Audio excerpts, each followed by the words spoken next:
L'armée de Riboku, surpris par la puissance colossale des peuples du montagne.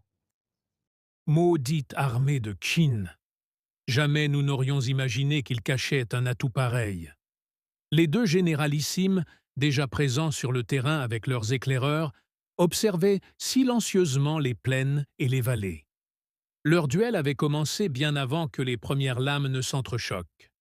Un affrontement de stratégie, d'audace et d'intelligence.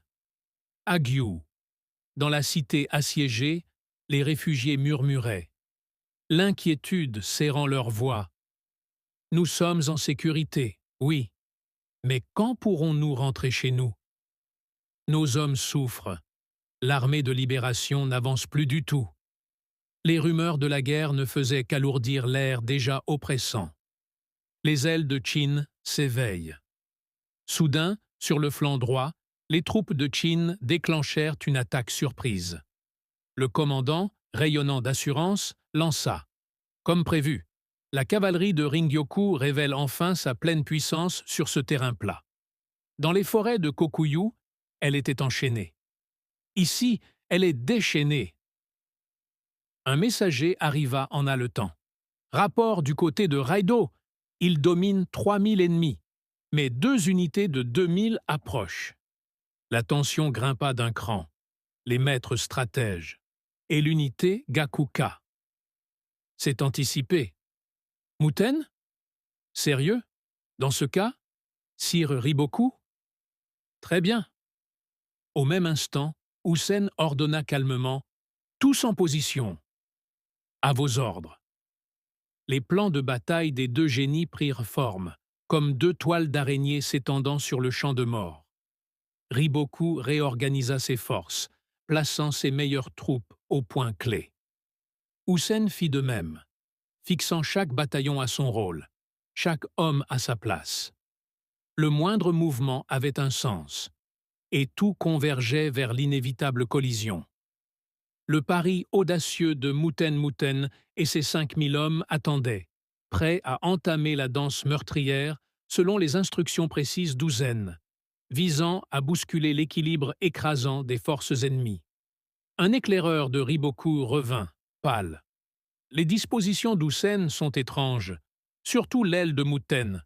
Je pensais Houssen prudent, mais il se montre incroyablement audacieux. Riboku sourit finement.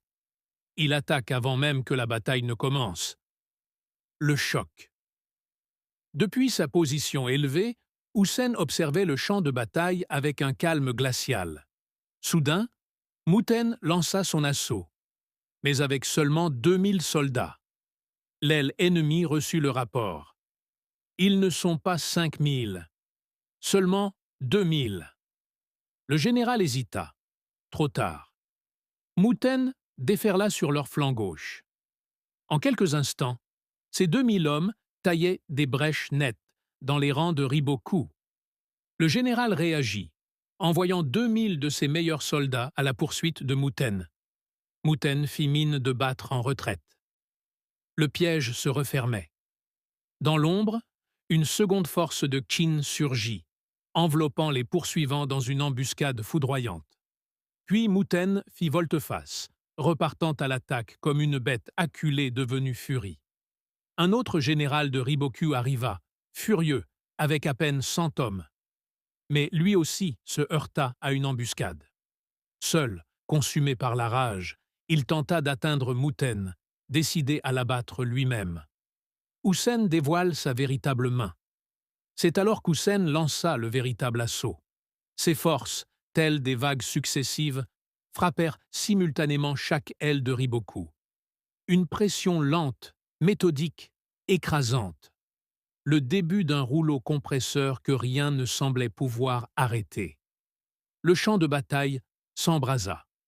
Et l'affrontement entre Houssen et Riboku entrait dans sa phase la plus terrible.